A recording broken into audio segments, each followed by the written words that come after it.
agar KPK kembali menelaah atau membuka laporan saya sebelumnya, yaitu tahun 2022 dan tahun 2024. Karena tentang dugaan korupsi, kolusi nepotisme dan tindak pidana pencucian uang yang dilakukan oleh Joko Widodo dan keluarganya. Selamat datang di channel Dialektika, tempat kita membahas berbagai topik menarik seputar ilmu pengetahuan, politik dan isu AIS yang berkembang saat ini. Sebelum lanjut, jangan lupa like, komen, dan subscribe channel ini. Terima kasih, selamat menonton, semoga bermanfaat.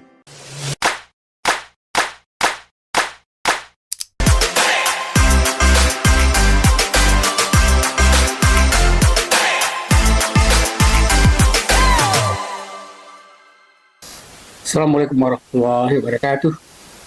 Salam sejahtera untuk kita semua dan semoga negara kita aman sejahtera, terutama setelah ada upaya untuk menyelesaikan masalah-masalah gonjang-ganjing korupsi, dan kita harapkan sebenarnya KPK dan dukungan dari Presiden untuk membersihkan para koruptor melalui pengadilan dan memberikan hukuman yang setimpal dan adil. Teman-teman sekalian, kita sekarang memang setiap hari dihadapkan pada gonjang-ganjing tentang korupsi dan berbagai macam masalah yang berkaitan dengan bangsa, dan itu sebenarnya lebih banyak sebagai dampak dari peninggalan Presiden yang baru selesai menyelesaikan tugasnya selama 10 tahun, yaitu Jokowi.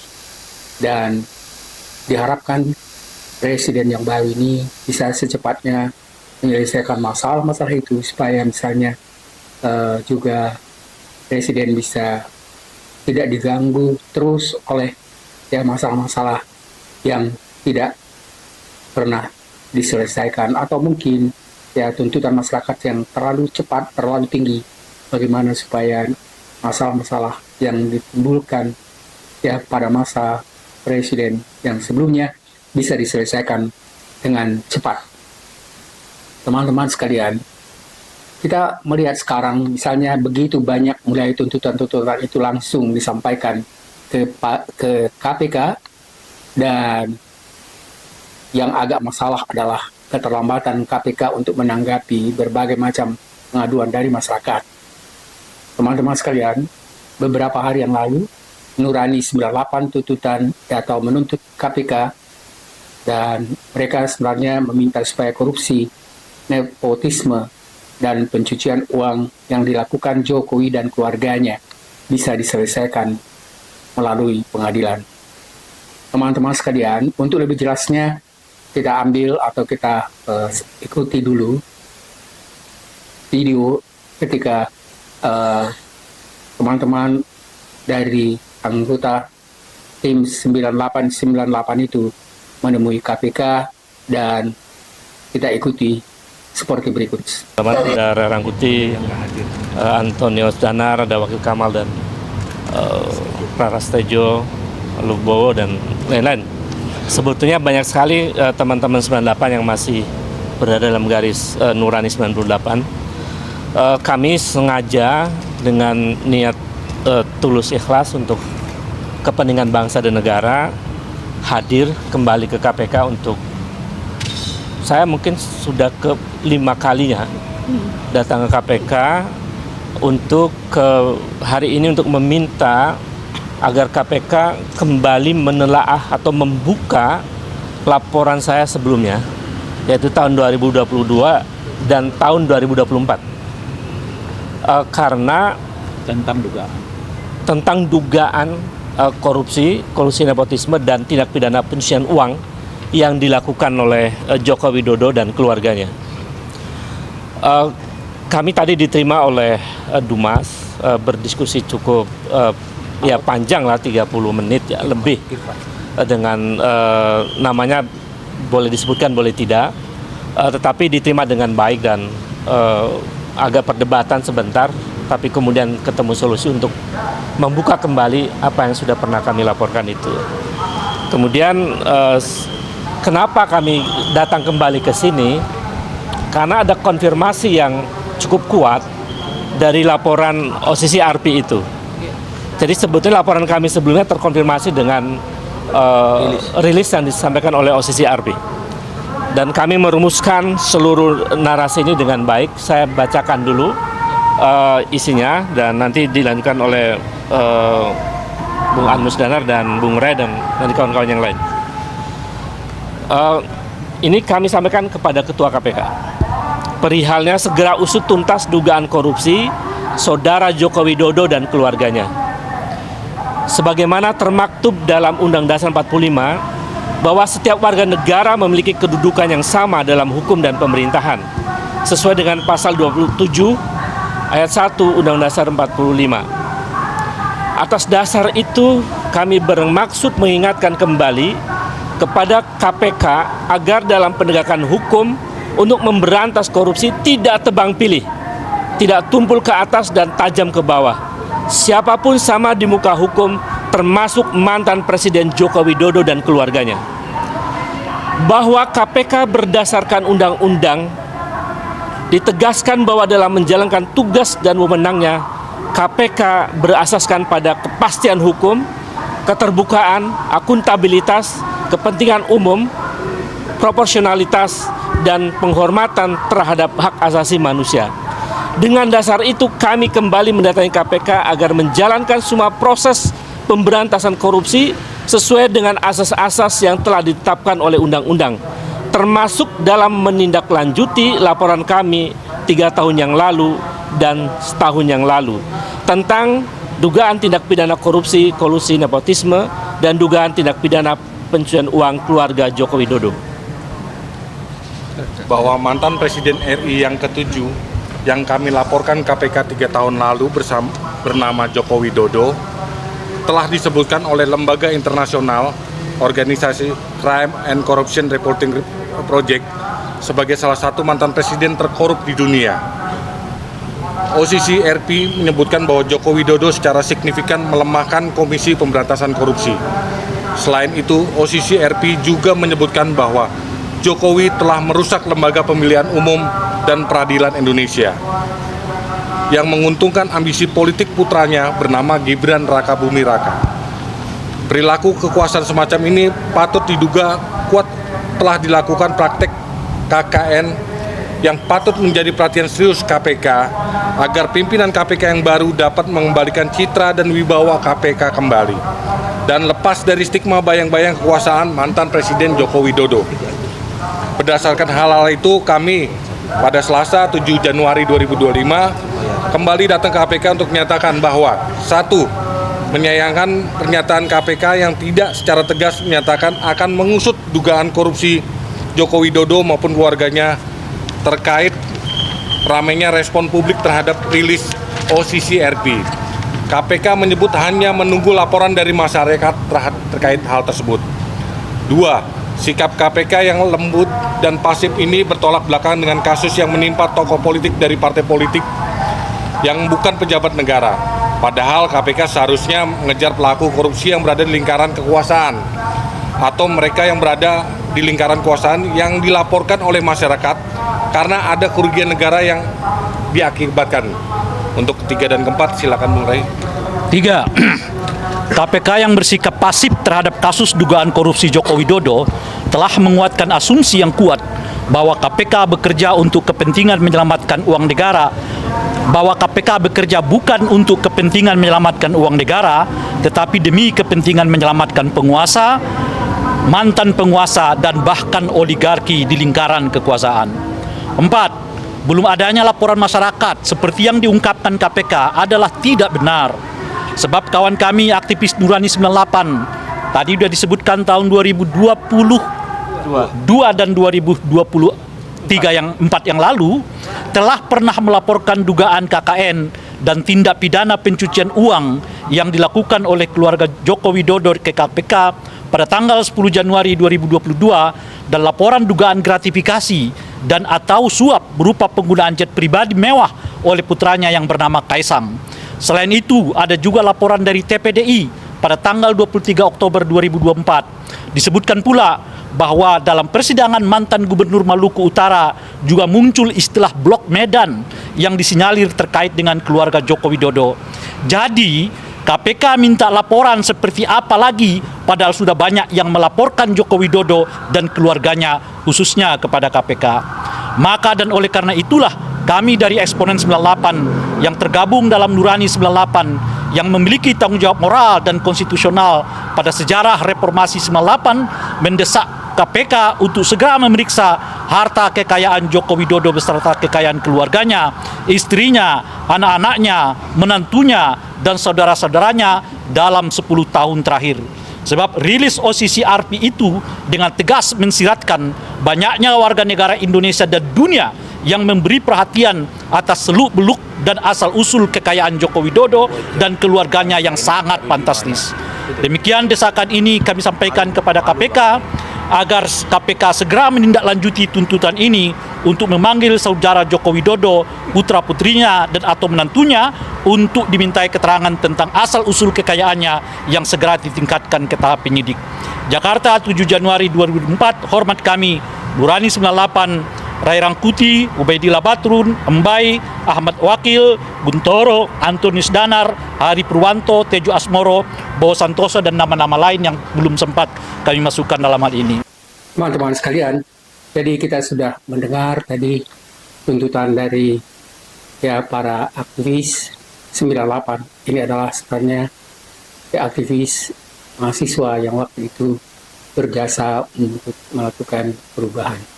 Teman-teman sekalian, kita sudah mengikuti tadi tentang apa yang dituntut supaya pemerintah, terutama sekali misalnya KPK melakukan atau mengadili melakukan tuntutan dari para aktivis 98 ini, dan mudah-mudahan sebenarnya jika KPK dan Presiden misalnya mendukung pelaksanaan undang-undang dan KPK itu menyelesaikan secepatnya masalah-masalah yang berkaitan misalnya dengan korupsi dan masalah-masalah lain, terutama sekali misalnya korupsi yang berkaitan dengan keluarga Presiden Jokowi, itu akan jauh lebih memberikan ketenangan bagi pemerintahan sekarang untuk menyelesaikan tugas-tugasnya.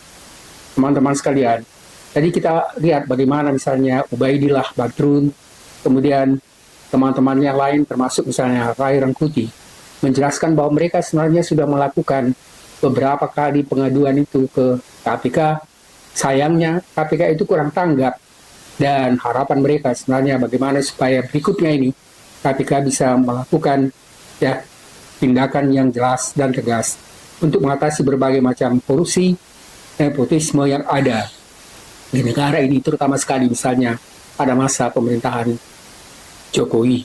Dan ini sebenarnya mereka kaitkan dengan apa yang dikemukakan oleh lembaga internasional yang mengatakan, yang menempatkan misalnya Jokowi itu sebagai salah seorang kepala negara terkorup di dunia. Itu memperkuat lagi sebenarnya tuntutan dari Nurani 98 ini supaya KPK melakukan pengadilan, dan pengadilan yang adil diharapkan bisa dilakukan dalam waktu yang tidak terlalu lama untuk menghindari gonjang-ganjing yang terus-menerus setiap hari ada di dalam melalui media massa. Teman-teman sekalian, jadi apa yang dimaksud dengan Nurani 98 itu? Saya sedikit memberikan penjelasan di sini bahwa Nurani 98 adalah istilah yang sering sebenarnya digunakan untuk merujuk pada gerakan peristiwa atau semangat yang muncul pada tahun 1998 di Indonesia, terutama terkait dengan reformasi. Jadi istilah reformasi itu sampai sekarang sebenarnya kita gunakan, dan itu berkaitan dengan apa yang kita sebut tadi dengan kejadian tahun 1998 itu. Istilah ini mengacu pada kesadaran moral atau hati nurani masyarakat yang bangkit untuk menuntut perubahan besar di tengah situasi krisis politik, ekonomi, dan sosial di era 1998 itu. Teman-teman sekalian, pada tahun 1998 itu Indonesia mengalami momen penting dalam sejarahnya, yaitu jatuhnya pemerintahan Orde Baru yang telah berkuasa selama lebih dari 3 dekade. Dan masa ini sebenarnya memang masa yang terjadinya satu perubahan dari orde ya yang satu ke orde berikutnya, dan ini sebenarnya terjadi dengan adanya reformasi tahun 1998 itu. Teman-teman sekalian, jadi pada tahun 1998 itu ya gerakan ini dipicu oleh beberapa faktor seperti krisis moneter, korupsi yang merajalela, pelanggaran HAM, serta ketidakadilan yang dirasakan oleh masyarakat luas. Teman-teman sekalian, apa yang sebenarnya terjadi pada tahun 1998 itu sepertinya sekarang berulang kembali pada masa ya akhir atau apa yang ditinggalkan oleh Presiden Jokowi.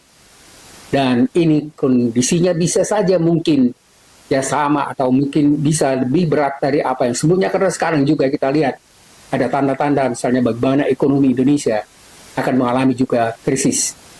Teman-teman sekalian, dalam konteks ini sebenarnya Nurani 98 bisa dipahami sebagai simbol dari kesadaran kolektif dan keberanian rakyat untuk memperjuangkan demokrasi, keadilan, dan pembaruan sistem pemerintahan. Teman-teman sekalian, makna Nurani 98 ini sering sekali digunakan untuk menggambarkan idealisme dan semangat perjuangan dan harapan akan masa depan yang lebih baik yang lahir dari peristiwa reformasi tersebut. Nurani 98 ini terdiri dari, ya tadi kita katakan tokohnya adalah termasuk Ubaidillah Badrun, Rai Rangkuti, Antoni Danar, dan Prasetyo Jo. Tadi dikemukakan atau mereka membacakan tentang tuntutan itu, dan begitu banyak lagi misalnya mahasiswa yang hadir dan tidak hadir, tetapi ingat saja bahwa peristiwa 98 itu diikuti oleh begitu banyak sekali mahasiswa. Saya ingat sekali misalnya ketika misalnya kita dari UI ya itu bergerombol juga ikut dalam mengikuti apa yang kita sebut sekarang misalnya peristiwa reformasi itu. Teman-teman sekalian, jadi Nurani 98 dengan niat tulus ikhlas seperti dikemukakan oleh Ubaidillah ya merasa memiliki kepentingan untuk menyelamatkan bangsa dan negara kembali ke ya KPK untuk bisa memungkinkan mereka untuk ya, melakukan pengadilan pada keluarga Presiden Jokowi. Teman-teman sekalian, jadi kita misalnya melihat tadi bahwa ada tuntutan yang sangat jelas dari ya tokoh-tokoh 98 itu, Nurani 98 itu untuk membuka tuntutan yang lama sebenarnya dan juga tuntutan baru yang ini semuanya bersamaan dan relevan dengan putusan dari OCCRP terhadap Presiden Jokowi sebagai koruptor yang menempati posisi atas sebagai koruptor tingkat dunia. Teman-teman sekalian, ya ada juga misalnya sebagian masyarakat kecil yang merasa ya seperti tidak percaya dengan apa tuntutan atau penempatan Presiden Jokowi itu sebagai ya salah seorang presiden yang terkorup di dunia. Tapi sebenarnya ya OCCRP itu adalah suatu lembaga internasional yang memang sangat dipercaya oleh ya negara-negara di dunia, dan sudah begitu banyak setiap tahun mereka sebenarnya menghasilkan dan menentukan misalnya siapa kepala pemerintahan yang dianggap terkorup. Jadi KPK sebenarnya rasanya tidak wajar kalau masih meragukan apa yang dituntut oleh ya Nurani 98 dan juga misalnya masyarakat yang lain. Nurani 98 memang diterima oleh Humas dengan baik seperti dikatakan Ubaid tadi, dan mudah-mudahan juga diterima usul itu supaya dilakukan ya pemanggilan ya orang-orang yang terlibat pada, terutama sekali dikatakan tadi adalah keluarga Presiden Jokowi supaya ya memenuhi tuntutan apa yang dituntut oleh Nurani 98 tadi. Teman-teman sekalian, jadi kita bukan hanya sebenarnya ya anggota dari Nurani 98 itu yang mengharapkan bagaimana ini supaya diselesaikan secepatnya.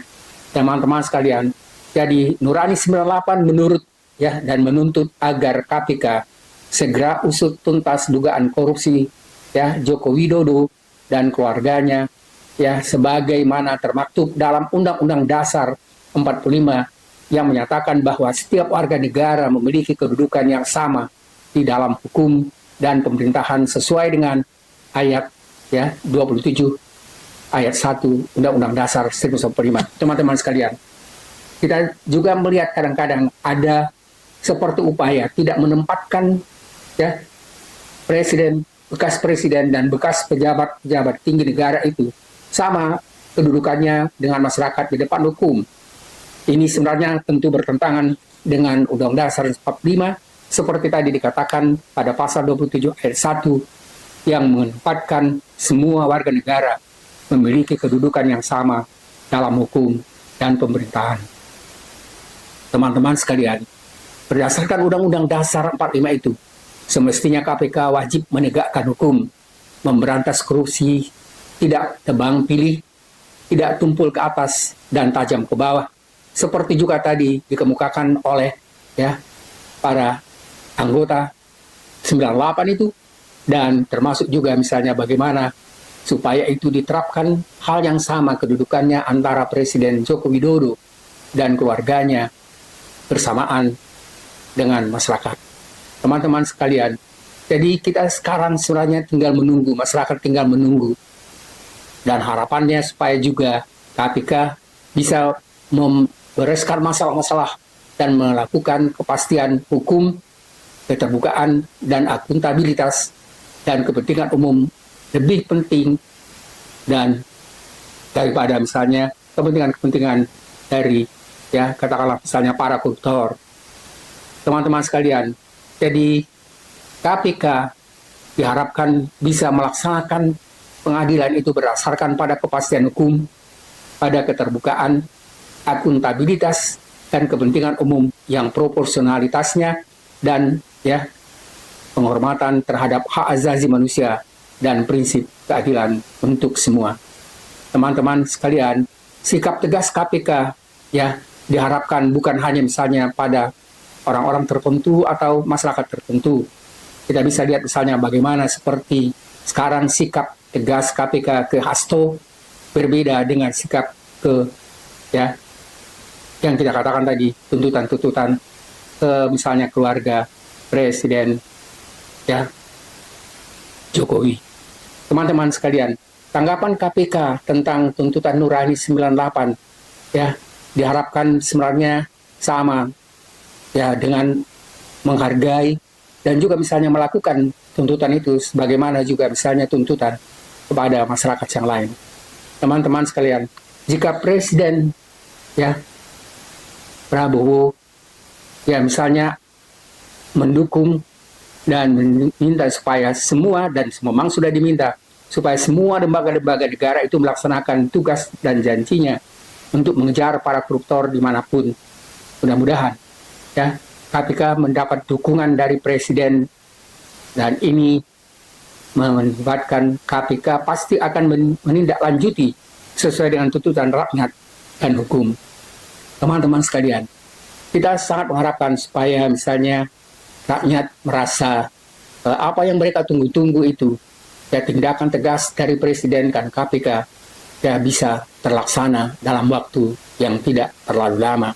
Dan itu sebenarnya akan lebih baik juga bagi Presiden sendiri karena dia tidak selalu ya diganggu dengan tuntutan-tuntutan rakyat, karena memang kita bisa melihat bahwa rakyat itu mengharapkan bagaimana misalnya munculnya pemerintahan yang bersih seperti juga dikatakan oleh Presiden Prabowo.